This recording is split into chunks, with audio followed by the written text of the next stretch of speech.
नमस्कार मंडळी. तर दुपारचं छान असं वातावरण झालं होतं आणि त्याच वातावरणामध्ये इथं झाडाखाली माझी चूल मांडायची चालू होती आणि दृष्टीचं झाडू मारायचं चालू होता. चूल वगैरे मांडून झाली आणि लगेचच इकडं पितळच्या पातेल्याला माती लावायचं चालू होतं, कारण मटण बनवायचं होतं ना झाडाखाली छान मस्त रानात. त्याच्यामुळे मग इकडं बघा हळद मीठ मटणाला लावून ठेवलं आणि एकीकडे लगेचच चूल पेटवायला घेतली.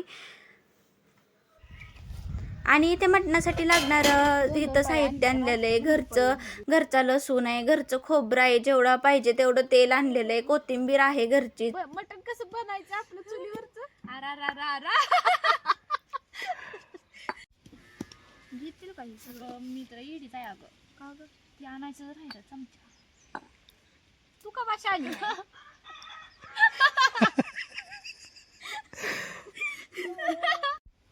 आता इथे ना दृष्टीचं बारीक करून होईपर्यंत माझी मी चूल पेटवून घेतली. आणि इथे बघा चूल पेटली होती, पातेलं ठेवलं तापायला. पितळच्या पातेल्यात बनवायचं होतं ना, छान मस्त गावाकडची अस्सल चव.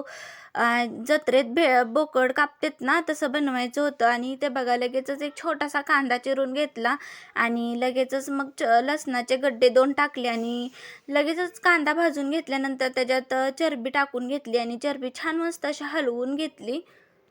आणि ते छान मस्त चरबी हलवून भाजून घेतली. आणि इथे ना छान मस्त गावाकडच्या पद्धतीनंच अस्सल चवीचं मटण बनवायचं चालू होतं आमचं रानात. तेही झाडाखाली मस्त अशी चूल वगैरे मांडून आमचं इथं बनवायचं चालूच होतं. हसत खेळत गप्पा मारत बनवायचं चालूच होतं आणि तेही पितळ्याच्या पातेल्यामध्ये. आता तुम्हाला माहिती आहे का पितळ्याच्या पातेल्याची बनवलेली त्याची चव किती छान. आणि असंच पितळ लागणारी भाजी छान मस्त लागते. आणि इकडे बघा ह्यांचं रानातलं काम काय संपत नाही, रोजच चालू असते.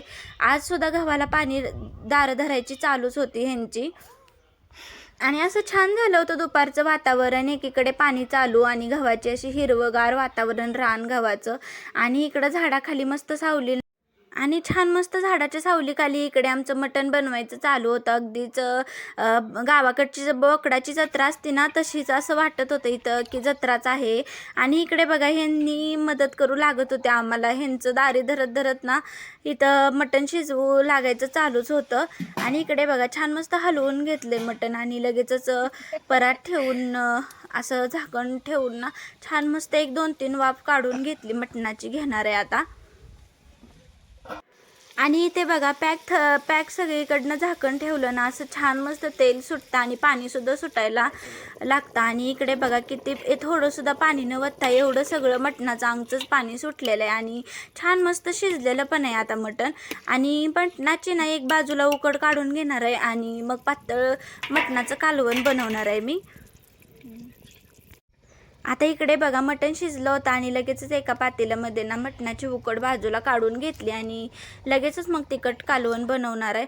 आणि आता इथे बघा एकदम साधंसुद्धा गावाकडच्या पद्धतीनं बनवणार आहे. आणि आता इथे डबल तडका न देताना त्याच मिठाच्या पाण्यामध्ये 3-4 चमचे मी घरचा काळा मसाला वापरलेला आहे, बाकी दुसरा कुठलाच नाही वापरलेला. आणि मग त्याच्यामध्ये नंतर गरम पाणी ओतलेलं आहे. आणि ते बघा छान मस्त कट पण सुटला आहे भाजीला. आणि मस्त भाजी झाली. आणि त्याच चुलीवरती इथं मक्याच्या भाकरी बनवून घेतल्या, कारण इथेच झाडाखाली बनवायला नाही इतकं छान वाटत होतं ना काही विचारूच नका. आता इथे बघा भाकरी वगैरे बनवून झाल्या आणि लगेचच मग जेवण करायला बसलो. आता इथे तिखटाचं कालवण आणि उकड मटणाची बाजूला काढून घेतलेली ती. आणि इथे बघा मी, पप्पा, दृष्टी ह्यांनी असं बसलो होतं आम्ही झाडाखाली जेवण करत आणि छान वाटत होतं. तर चला कसा वाटला व्हिडिओ ते नक्की सांगा कमेंट करून. बाय.